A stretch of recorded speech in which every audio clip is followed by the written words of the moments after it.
Muito boa tarde. Serve a seguinte apresentação para dar a visão dos estudantes acerca do novo regulamento de avaliação dos estudantes da FEUP, naquilo que diz respeito a princípios, naquilo que diz respeito a alterações e naquilo que diz respeito a outros parâmetros que devem ser também tratados paralelamente a este regulamento.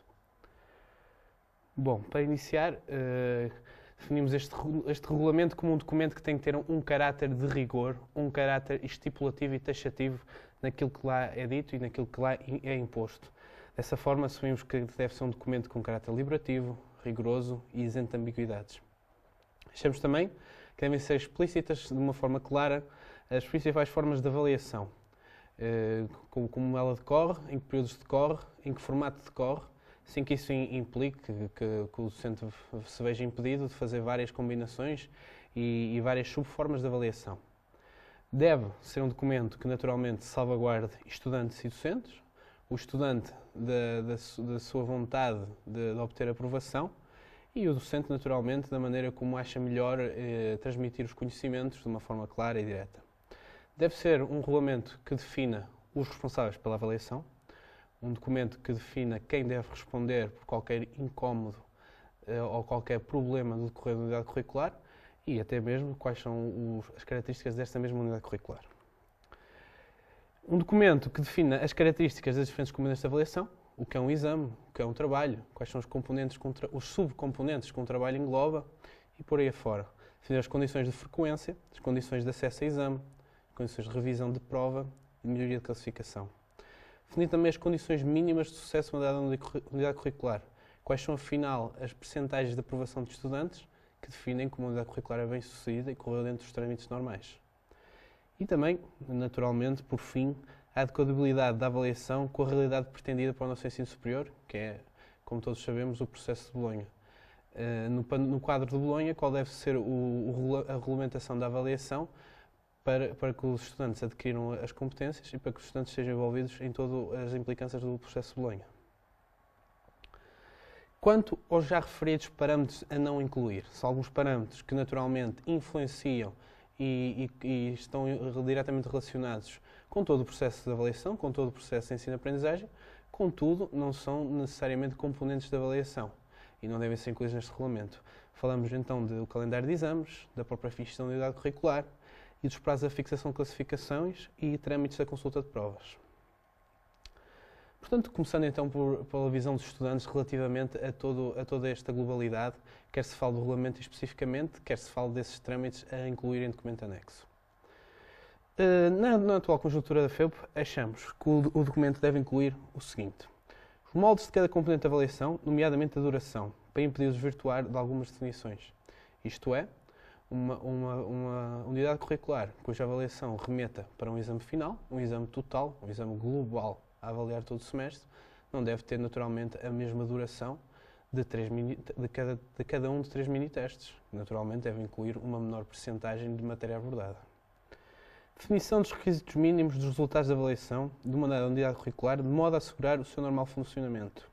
Como já foi dito, este é um documento em que deve estar incluídos quais são os requisitos mínimos para considerarmos que a unidade curricular teve sucesso ou pelo menos correu normalmente.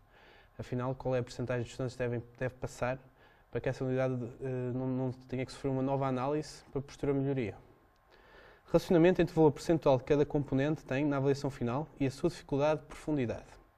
Bom, isto é um parâmetro bastante relacionado com o primeiro explicitado.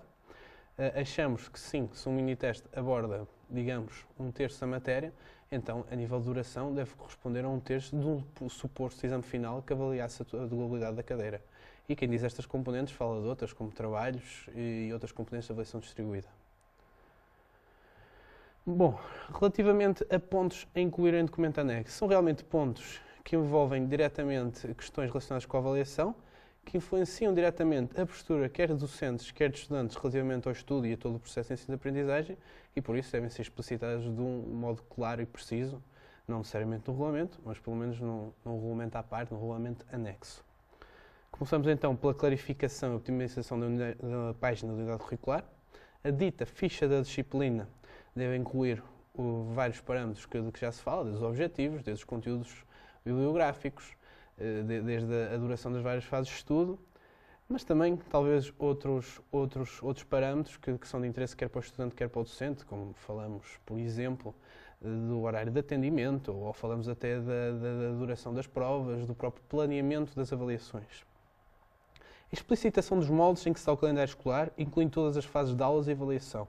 É necessário que num documento anexo a este regulamento de avaliação dos docentes exista uma clara definição do número de semanas de aulas, do número de semanas de avaliações, do número de semanas para recurso a essas avaliações e que esteja de um modo concreto explicitado quais são os momentos em que o estudante tem aulas, quais são os momentos em que o estudante se resume à avaliação e qual é a maneira como estes períodos se coordenam entre si.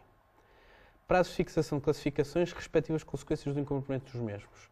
Deve haver uma definição clara de quais são os tempos esperados para as classificações serem fixadas e, ao mesmo tempo, se estes prazos não forem cumpridos, haver uma solução que salvaguarde a posição dos estudantes, nomeadamente entre fases de época normal e fases de recurso.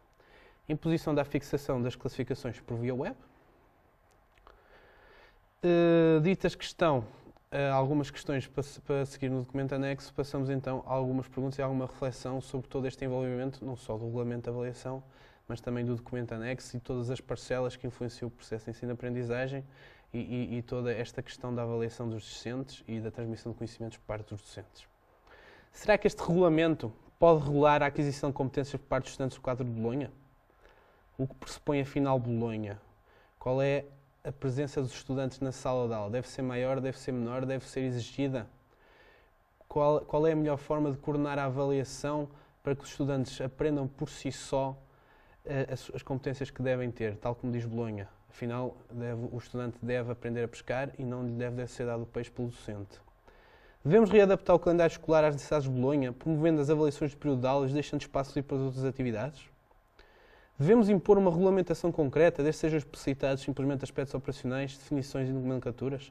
A AFEUP acha que sim. A AFEUP acha que todos os membros deste processo devem estar conscientes de quais são as regras, de quais são os trâmites que se devem regir. Afinal, são trâmites meramente definicionais, meras nomenclaturas, que servem sim para regular e não para criar um processo de ensino-aprendizagem rígido. Assim, nenhum docente nem fica impedido de criar um processo de avaliação que ache o mais adequado e que esteja dentro destes trâmites. Como devemos regular as provas de caráter eliminatório e como devemos definir as segundas oportunidades do estudante a obter aprovação? Não têm todos eles direito a recurso? Não têm todos eles direito a uma segunda oportunidade, naturalmente?